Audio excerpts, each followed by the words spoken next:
Jesus é melhor sim que ouro e bens. Jesus é melhor do que tudo que tens, melhor que riquezas e posições, melhor, muito mais do que milhões.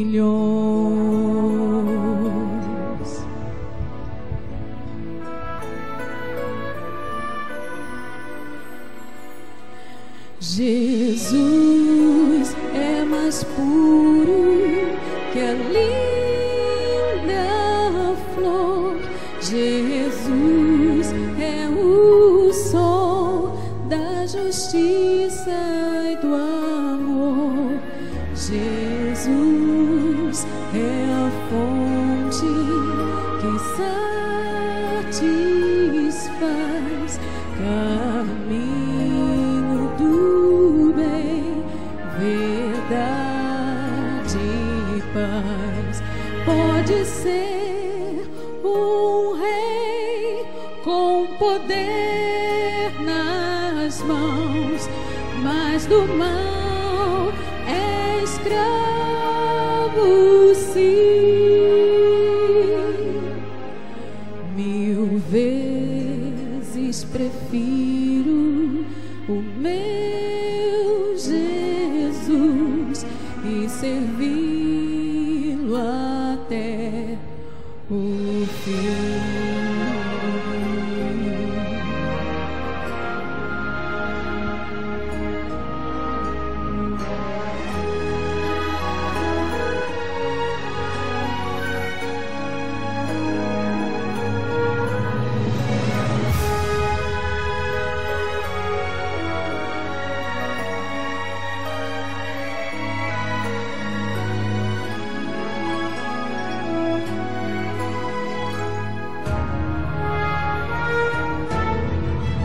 Pode ser um rei com poder nas mãos, mas do mal é escravo, sim. 1000 vezes prefiro o meu Jesus e servi-lo até o fim, e servi-lo até o fim.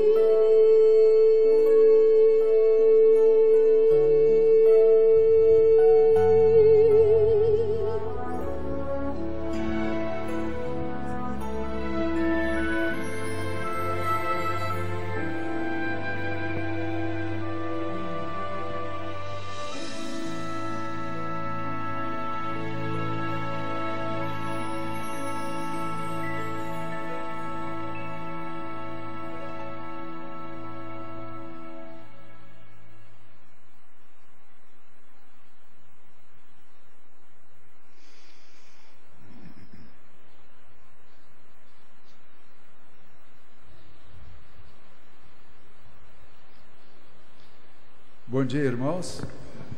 Feliz sábado para todos.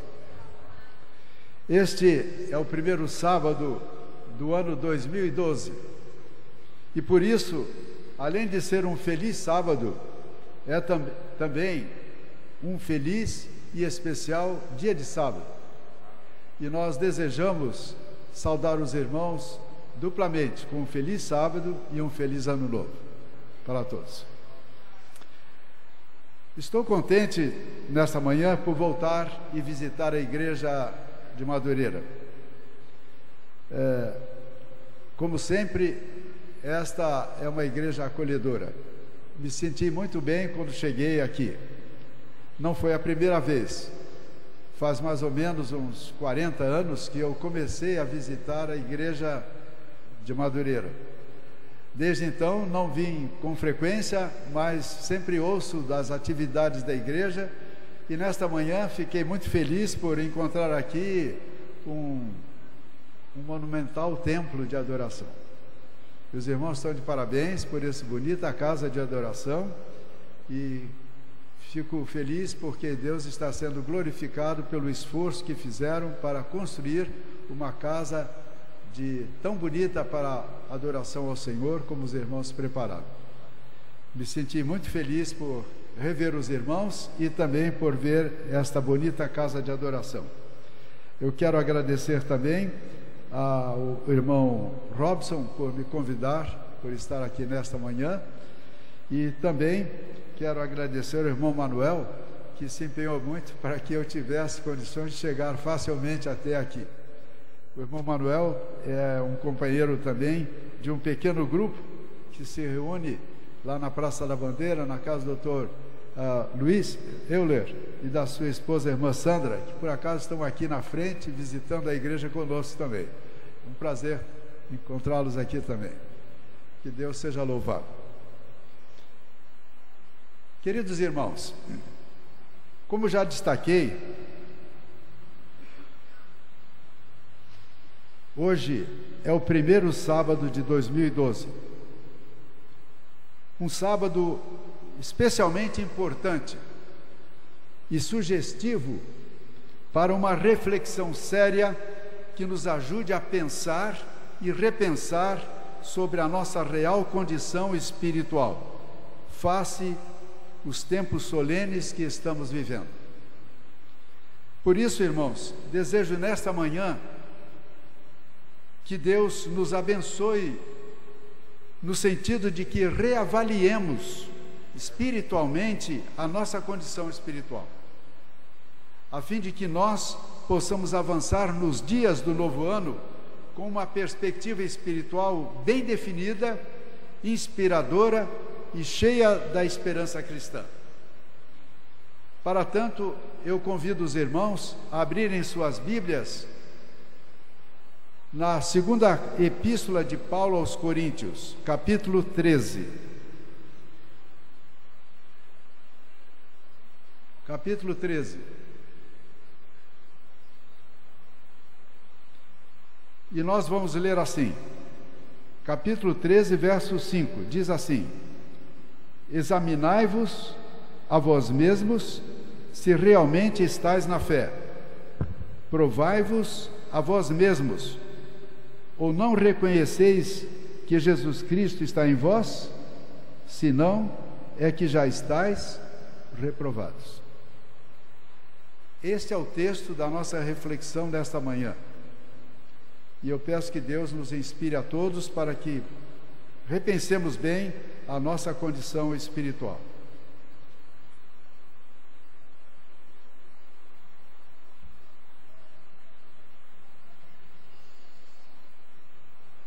Nesta manhã, irmãos, desejo analisar e refletir sobre 3 necessidades maiores e urgentes. 3 necessidades bem definidas, objetivas e essenciais ao nosso sucesso na vida cristã, principalmente para este tempo final do grande conflito entre o bem e o mal, entre Cristo e Satanás, entre a verdade e a mentira, e entre salvação e perdição.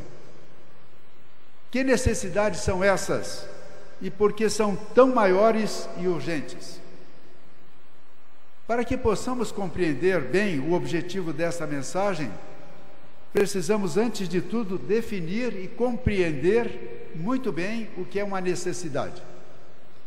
Recorrendo ao dicionário, sabemos que necessidade é a qualidade de necessário, ou seja, necessidade é aquilo que é absolutamente indispensável, aquilo que é extremamente necessário, aquilo que é preciso, aquilo que é compulsório, aquilo que é inevitável porque fatal.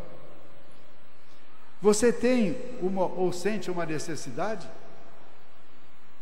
Essa pergunta parece um tanto descabida e até simplória. Por quê? porque todos temos não apenas uma, mas múltiplas necessidades. Mas a pergunta específica e objetiva que queremos fazer nesta manhã é: qual é a sua maior e urgente necessidade? Por acaso, a sua maior e mais urgente necessidade é de saúde? Para mim, especialmente na minha idade, muito importante. Por acaso, a sua maior e urgente necessidade é de uma moradia? Os nossos compatriotas de Minas estão precisando de novas moradias, perderam tudo. A sua maior e urgente necessidade é de um emprego? É de um aumento salarial? É de um companheiro para a vida? É de felicidade conjugal? É de paz na família? Qual a sua maior necessidade? Embora todas essas necessidades sejam próprias e legítimas de todo ser humano, sabemos que, dependendo das condições sociais, econômicas, culturais predominantes, ou o grau da importância e da urgência dessas necessidades, elas podem ser diferentes, pois pessoas são diferentes e as necessidades precisam ser bem definidas. Todavia, irmãos, as três necessidades que nós vamos analisar nesta manhã são maiores e urgentes porque, além de envolverem a todos nós, elas são necessárias ou são necessidades básicas e essenciais para a nossa felicidade presente, para a nossa felicidade futura e para a nossa felicidade eterna. Quais são, afinal, essas três maiores e urgentes necessidades? Aqui estão. A primeira e maior e mais urgente necessidade diz respeito ao mundo. A segunda maior e mais urgente necessidade diz respeito ao homem. E a terceira maior e mais urgente necessidade está relacionada com a igreja. Em outras palavras, o questionamento tríplice, objetivo e direto que desejamos analisar e encarecer nesta manhã é o seguinte: qual a maior e mais urgente necessidade do mundo? Qual a maior e mais urgente necessidade do homem? Qual a maior e mais urgente necessidade da igreja? Vamos começar analisando a maior necessidade do mundo. Qual a maior necessidade do mundo? Você sabe? Aqui está. Qual a maior necessidade do mundo? É de homens. Sim, a maior necessidade do mundo é de homens. Mas como de homens, dirá alguém? Como de homens, se o mundo está cheio de homens, lotado de homens? São quase 7 bilhões de homens espalhados por todos os cantos da terra. Homens de todos os tipos, homens de várias cores e culturas, falando múltiplas línguas, homens que cada dia se encontram e se confrontam na disputa de um lugar ao sol. Sim, irmãos, é verdade, nosso mundo está cheio, lotado de homens, com muita gente. Todavia, o mundo continua vazio, visto que a sua necessidade não é de mais gente, não é de mais habitantes, mas de pessoas de qualidade, de homens exemplares, de homens dotados de princípios morais firmes, éticos e honestos. Portanto, é nesse sentido, com essa visão conceitual, que Ellen White declara que a maior e mais urgente necessidade do mundo é de homens. Ouçam a declaração da serva do Senhor a respeito dessa necessidade. Diz ela: a maior necessidade do mundo é de homens. Sim, de homens que não se comprem e não se vendam, homens que no íntimo da sua alma sejam verdadeiros e honestos, homens que não temam chamar o pecado pelo seu nome exato, homens cuja consciência seja tão fiel ao dever como a bússola o é ao polo. Homens que permaneçam firmes pelo que é reto, ainda que caiam os céus. Sim, irmãos, esses são os homens que o mundo precisa. Esses são os homens que o mundo procura como sua maior e mais urgente necessidade, ou seja, homens sérios, não levianos, homens verazes, não falsos, homens corretos, não corruptos, homens leais, não venais, homens morais, não imorais. Procuram-se homens. Esse talvez fosse o grande e gigantesco autor que deveria ser fixado pelos 4 cantos da terra, proclamando os homens de elevados princípios, os homens de ilibada conduta moral, os homens éticos e honestos, os homens tementes a Deus, a fim de atenderem à maior e mais urgente necessidade do mundo. Mas por que o mundo precisa desses homens? Por causa da natureza corrupta, imoral e perversa que o pecado ocasionou à raça humana. Falando sobre os efeitos do pecado, a Bíblia declara que Deus fez o homem reto, mas ele se meteu em muitas astúcias. Ou seja, Deus fez o homem perfeito, mas ele complicou tudo. Fazendo um breve retrospecto da história humana, podemos constatar que complicar tudo e a todos, e cada vez mais, tem sido a característica do homem, desde o início da história humana. Para tanto, basta que nós lembremos o comportamento dos homens antediluvianos. O que é que a Bíblia fala sobre os homens antediluvianos? Diz que o Senhor viu que a maldade do homem se havia multiplicado e que havia continuamente sentimentos do mal no seu coração, e que a terra estava corrompida à vista de Deus e cheia de violência. Quais foram as características dos homens no tempo de Cristo? A Bíblia também relata, diz que os homens amaram mais as trevas do que a luz, porque as suas obras eram más. Os homens aborreceram a luz porque não queriam que suas obras fossem questionadas. Mas qual é o comportamento do homem nos últimos dias? Qual o comportamento dos homens nos nossos dias? A palavra de Deus diz que o homem está indo de mal para pior. O homem está indo de mal para pior. Diante dessas realidades, será que alguém ainda se atreveria a questionar essas verdades bíblicas e proféticas quanto ao estado de corrupção do homem? Lamentavelmente, irmãos, esta tem sido a triste e progressiva ação do pecado sobre a caída da natureza humana ao longo de 6.000 anos. Sem dúvida, estas são as razões claras e indiscutíveis de todas as crises sociais, políticas, econômicas e religiosas que já abalaram o mundo e são também, com certeza, a causa da presente crise mundial, uma crise que já atingiu e continua atingindo a tudo e a todos, e cuja profundidade e extensão ninguém ainda conseguiu identificar e dimensionar. E isso tudo, irmãos, por quê? Por causa dos homens maus, por causa dos homens corruptos, por causa dos homens profanos, dos homens gananciosos, dos homens imorais, burladores das leis, dos homens que não apenas promovem o engano e o mal, mas que são igualmente atingidos por eles.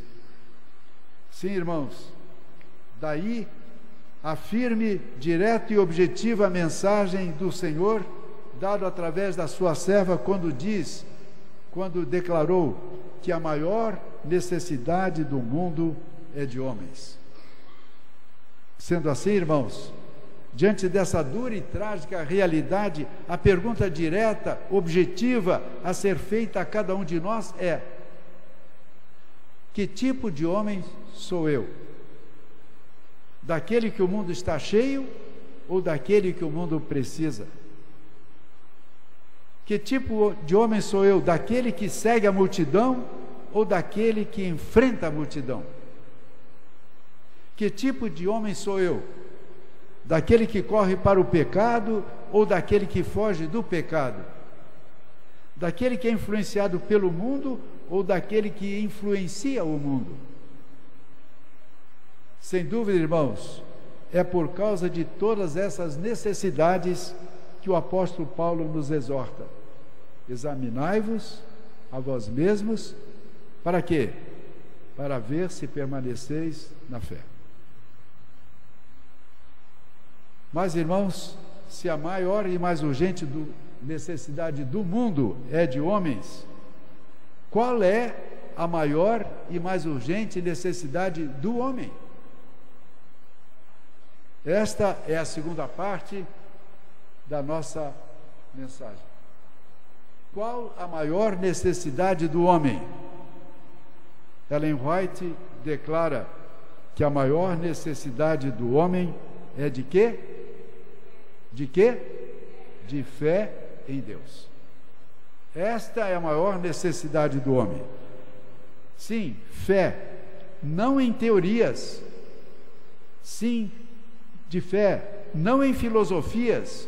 De fé, não em especulações humanas, mas de fé viva, de fé verdadeira, de fé perseverante, de fé absoluta em Deus. Esta é a necessidade do homem, desse tipo de fé. Mas, irmãos, o que é fé?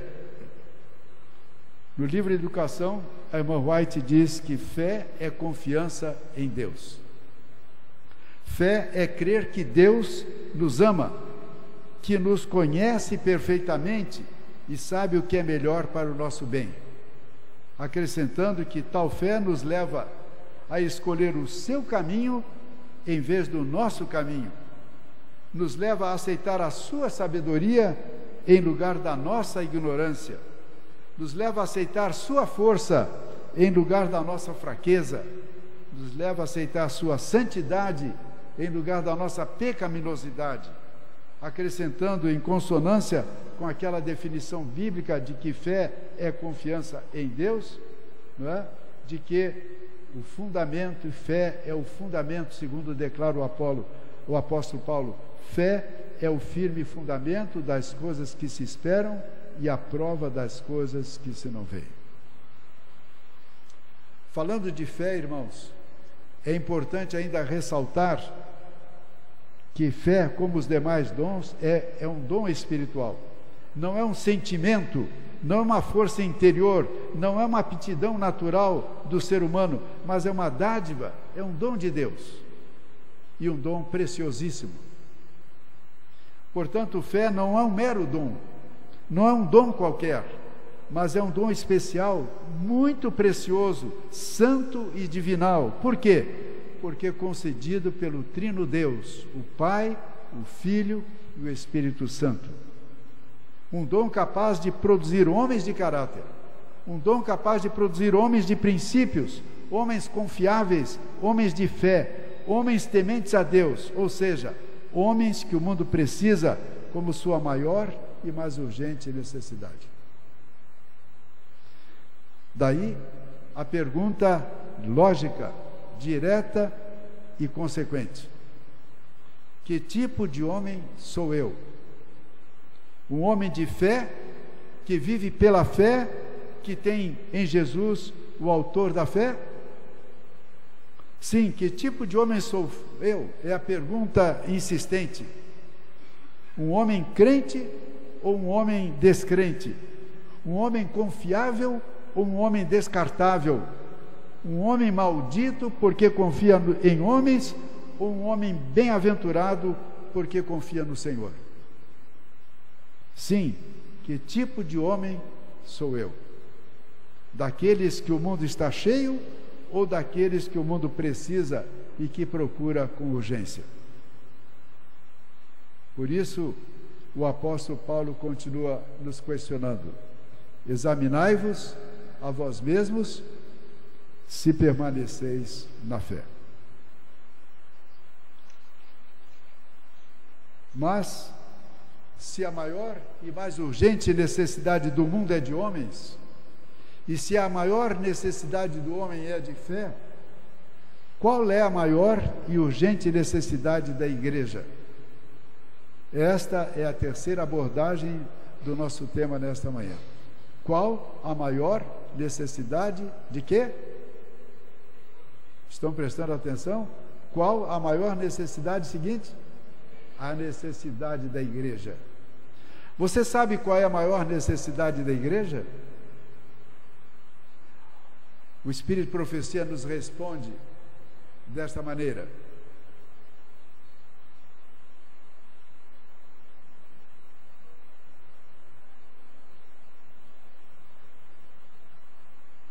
a maior necessidade da igreja qual é, irmãos? Reavivamento e reforma. Olhem o que o Espírito de Profecia fala a respeito do reavivamento e da reforma. Um reavivamento da verdadeira piedade entre nós, eis a maior e mais urgente de todas as necessidades. Buscá-lo deve ser a nossa primeira ocupação. Deus pede da igreja um reavivamento espiritual, uma reforma espiritual, e a menos que isto se realize, os que são mornos continuarão a se tornar mais aborrecíveis ao Senhor, até que ele se recuse a reconhecê-lo como seus filhos. A reconhecê-los como seus filhos. Essa é uma declaração forte. Irmãos, declara a serva do Senhor, tem que ter lugar um reavivamento e uma reforma sobre o ministério do Espírito Santo. E ela então define o que é reavivamento e o que é reforma. E aqui está: reavivamento significa renovação da vida espiritual, um avivamento das faculdades da mente e do coração, uma ressurreição espiritual. Reforma, por sua vez, significa uma reorganização, uma mudança nas ideias e teorias, nos hábitos e práticas. A reforma não terá um bom fruto de justiça, a menos que ligada com o reavivamento do Espírito. Reavivamento, ela acrescenta, reavivamento e reforma devem efetuar a obra que lhes foi designada e para realizá-la precisam fundir-se. Portanto, irmãos, aqui está uma bem definida verdade a respeito da maior necessidade da igreja, a necessidade de uma dupla experiência espiritual de reavivamento e de reforma sob o poder do Espírito Santo. Mas, irmãos, se essa é a maior e mais urgente necessidade da igreja, por que tal experiência precisa acontecer sobre o ministério e o poder do Espírito Santo? Por quê? A resposta é bem definida e clara da parte do Espírito de Profecia. Precisamos do Espírito de Profecia para operar a obra da reforma e do reavivamento, porque o Espírito Santo é o agente regenerador da nossa alma. Porque o Espírito Santo é que opera a convicção do pecado. É o Espírito Santo que nos convence o coração de afastar-nos das afeições terrenas e enche o nosso coração com o desejo de santidade.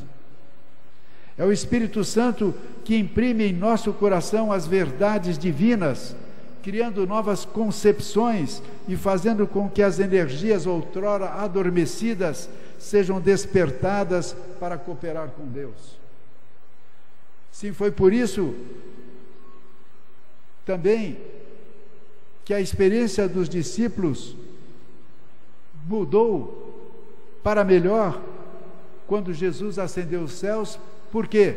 Porque o Espírito Santo veio sobre eles, trazendo-lhes a lembrança, os ensinos de Cristo, despertando-lhes os sentidos adormecidos, iluminando-lhes o espírito com uma nova percepção da verdade pura e inalterável. e como resultado desse reavivamento e dessa reforma no coração dos discípulos, então é que o Pentecostes aconteceu. Se nós queremos um novo Pentecostes em nossos dias, nós precisamos de quê, irmãos? De uma experiência de reavivamento e reforma. Portanto, reavivamento e reforma são duas experiências distintas, fundamentais, que precisam acontecer em nosso meio se quisermos atender a maior e mais urgente necessidade da igreja. E se essa é a maior e mais urgente necessidade da igreja, certamente, irmãos, esta é a minha e a sua maior necessidade, porque eu e você e eu, somos o quê? Somos a igreja. Mas, irmãos, se tal experiência espiritual só é possível mediante o poder do Espírito Santo, então buscar esse poder deve ser a nossa maior e mais urgente necessidade. Por isso a serva do Senhor nos alerta e aconselha: importa haver diligente esforço para obter a bênção do Senhor, não porque Deus não esteja disposto a outorgá-la, mas porque nos encontramos carecidos de preparo para recebê-la. Portanto, cumpre-nos, mediante confissão, arrependimento, fervorosa oração, atender a essas condições estipuladas por Deus. Além disso, cumpre-nos remover do caminho todas as pedras de tropeço, todos os obstáculos, ou seja, temos que remover o mundo, o pecado, o diabo, eles precisam ser vencidos. Para isso, diz a serva do Senhor: levante-se a igreja e arrependa-se das suas prevaricações diante de Deus. Levantem-se os atalaias e deem a trombeta e o sonido certo. Em função dessa nossa necessidade de reavivamento e reforma, nós temos 5 razões muito importantes para buscarmos essa experiência de reforma e reavivamento. E essas 5 razões estão aqui. O mundanismo existente dentro da igreja, o julgamento investigativo que ora se processa nos céus, a tríplice mensagem que deve ser anunciada nesse tempo final do grande conflito, o preparo para enfrentarmos o tempo de angústia que está logo ali adiante, e sobretudo o preparo para o retorno de Cristo. Quero dar ênfase aqui sobre o preparo para a vinda de Cristo. Diz assim a serva do Senhor, sobre o iminente retorno de Cristo: todos devem possuir agora uma profunda e viva experiência, pois estamos vivendo no tempo que precede a volta do nosso Senhor. A crise aproxima-se furtivamente e gradualmente de nós. O Espírito de Deus está sendo retirado da terra e calamidade segue-se a calamidade em terra e mar. Há tempestades, terremotos, incêndios, inundações, homicídios de toda espécie. Todavia, os homens se riem das advertências, dizendo que todas as coisas continuam como desde o princípio da criação. Poucos creem de alma e de coração que teremos um inferno a evitar e um céu a alcançar. Os que aguardam o Senhor devem purificar a alma pela obediência da verdade e com vigilância e com vigilante espera cooperar com as forças divinas para a salvação de almas. Sim, estas, irmãos, são 5 verdades bíblicas, 5 acontecimentos proféticos de extrema importância e que precisam ser considerados seriamente agora, nesse tempo final do grande conflito, se quisermos experimentar e obter aquela dupla experiência espiritual urgente, que é a do reforma e do reavivamento espiritual. Diante dessas realidades, irmãos, o questionamento lógico para cada um de nós: como está a minha condição espiritual, pessoal, diante de Deus? Como está a condição espiritual da minha própria família? Como atender com urgência a perigosa e arriscada condição espiritual da igreja? Sem dúvida, somente através dessa dupla experiência do reavivamento e reforma, mediante a ação e a inspiração e o poder do Espírito Santo.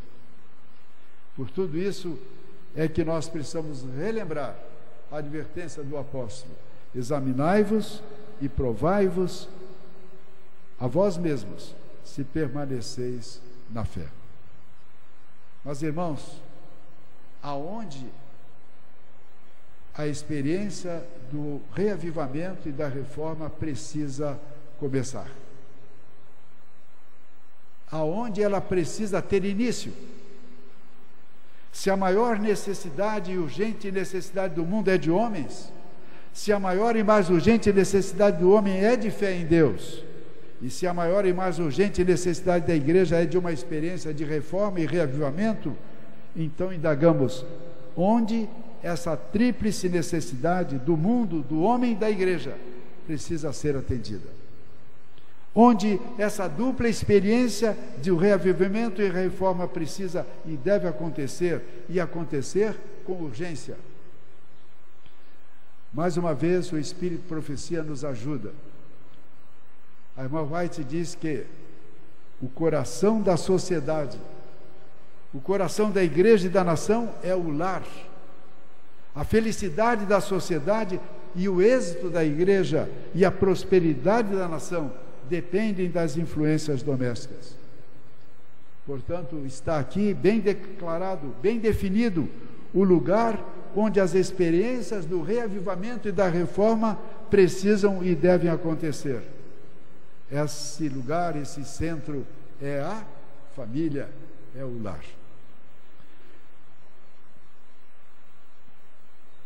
Irmãos, o Espírito de Profecia nos ajuda a encarecer essa visão. Falando sobre o lar, a família como esse centro de preparo e de experiência do reavivamento e reforma, ela diz o seguinte: é no lar cristão, junto ao altar da família, onde são forjados os princípios do caráter do homem que o mundo precisa. É no lar cristão, mediante o ensino das Sagradas Letras, que a semente da fé e da confiança de Deus é plantada no coração dos nossos filhos, preparando-os para serem os homens de fé, os heróis da fé do amanhã. É no lar cristão, no culto matinal e vespertino, que a união e a força e a esperança da igreja são reavivadas e renovadas cada dia. Portanto, é no lar cristão, na igreja do lar, junto ao altar de Deus, que a maior e mais urgente necessidade do mundo, do homem e da igreja precisam e devem ser cultivadas e partilhadas com urgência. Encarecendo a missão e a importância que a família cristã desempenha na formação moral de nossos filhos, Ellen White declarou: como a mocidade é educada, assim será sua influência na sociedade. Os hábitos que forma, os princípios que adota na infância, são uma indicação da espécie de sociedade do futuro. E a propósito disto, eu gostaria de lembrar um pensamento extremamente significativo de Pitágoras, o famoso filósofo e matemático grego do século VI, quando ele disse: eduquem-se os meninos e não será o quê? Preciso castigar os homens. Eduquem-se os meninos e não será preciso o quê, irmãos? Castigar os homens. Em razão dessa verdade, nós indagamos então: por que os homens dos nossos dias estão sendo castigados? Por que eles estão sendo presos, condenados a prisões perpétuas e até penas de morte? Por quê? Porque quando meninos não foram educados, não foram ensinados a temer a Deus e a obedecer às leis de Deus. Sim, os homens de nossos dias são corruptos, imorais, viciados, violentos e cruéis, porque quando meninos foram ensinados a ser mais amantes dos prazeres do que amigos de Deus. Sim, os homens de nossos dias estão indo de mal a pior, enganando e sendo enganados, porque quando meninos foram ensinados não no altar de Deus, mas certamente no altar de Baal. Daí os imperativos. Ensina a criança no caminho que deve andar, e quando envelhecer, não se desviará dele. Eduquem-se os meninos, e não será preciso castigar os homens. Sim, queridos irmãos, estas são as mensagens que precisam ecoar nos ouvidos e penetrar no coração e na mente de cada pai e de cada mãe ao longo deste ano 2012.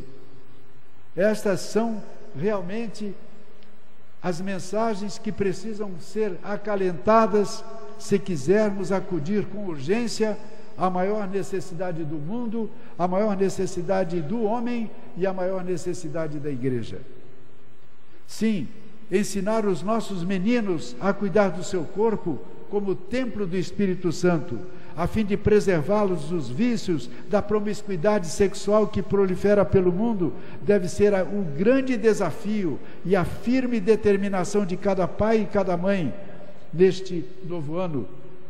Sim, irmãos, inculcar em nossos meninos os princípios morais da santa lei de Deus, principalmente em relação à observância do Santo Sábado, precisa ser a constante e diária preocupação dos pais adventistas do sétimo dia.